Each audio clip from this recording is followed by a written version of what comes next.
So here we are continue with this lesson. Okay.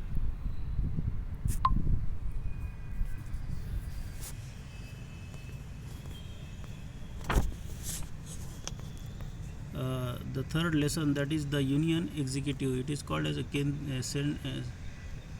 Central Executive Council. That is the केंद्रीय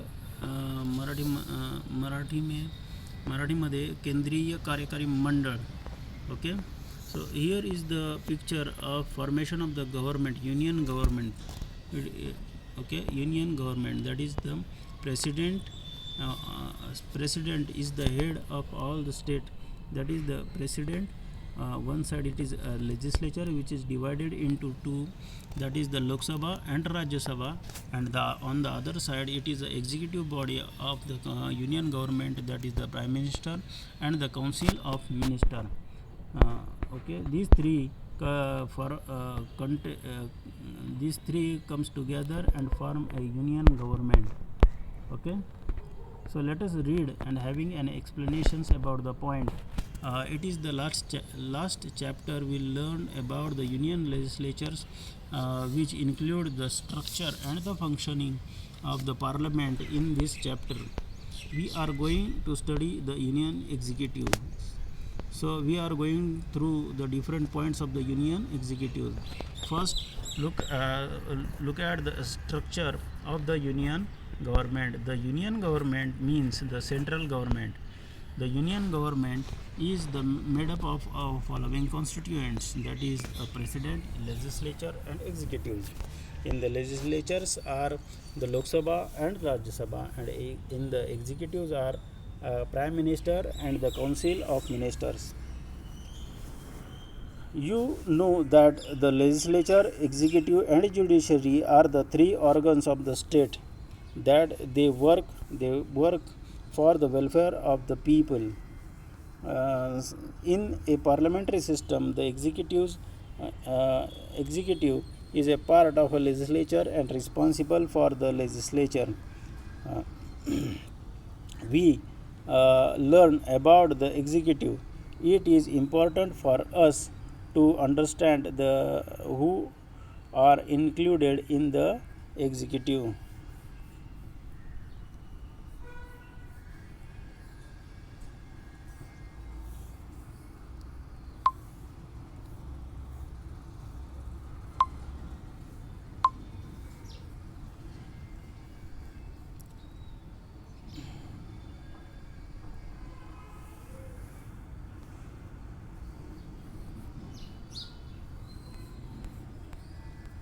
Let us continue with the reading of these points. That is, what are the constitutional provision relating to the executive, and what is the process of the policy making for the public welfare? Because India accepted the concept of a welfare state, India's union executive comprise with the president, Prime Minister, and the Council of Ministers.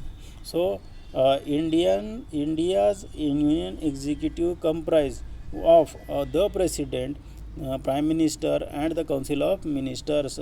So these three bodies are the main components of the union executive. Okay, the first is the president. The president is considered as the head of the state. Okay, head of the military, and he is the first citizen of India. Okay. According to the provision in the Constitution of India, the President is the supreme head of the state.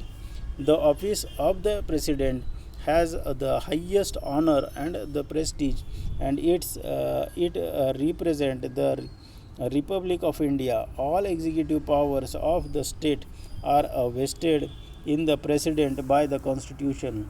The government carries out its functions in the name of the president.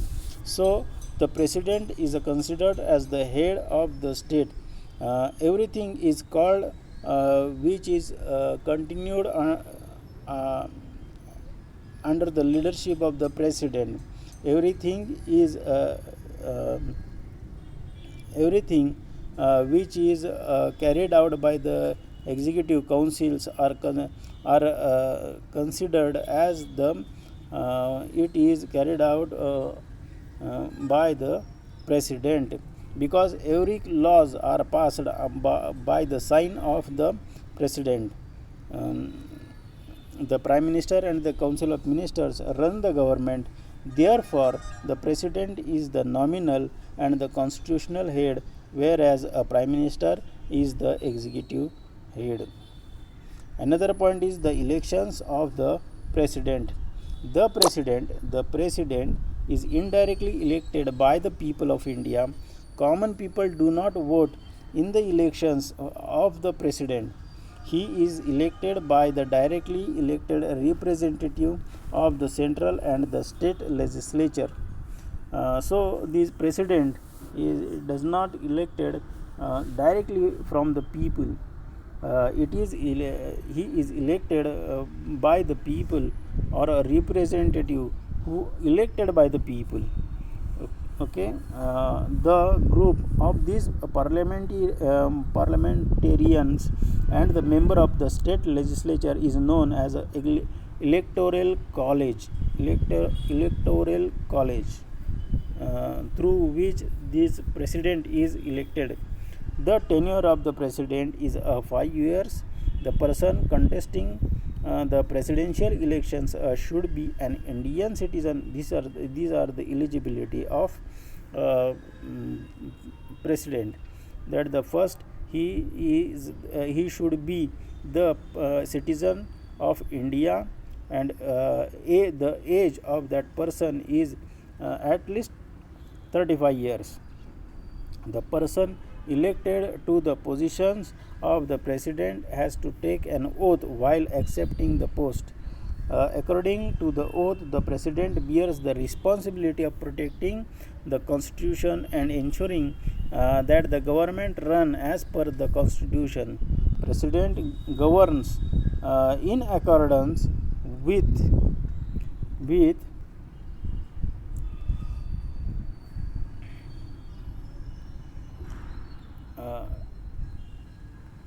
with the advice given by the prime minister and the council of minister. The responsibility of protecting the constitution is shouldered by the president. But if any act of the president violates the constitutions, then the parliament has authority to remove the president. This process is known as a process of impeachment. Any one house can lay a charge of violation of our constitutions, and investigations of the charge is carried out by the other house. The resolutions has to be passed by the special majority of the both houses of a parliament. Okay, so we will stop here and continued with the this point in the next lecture. Okay.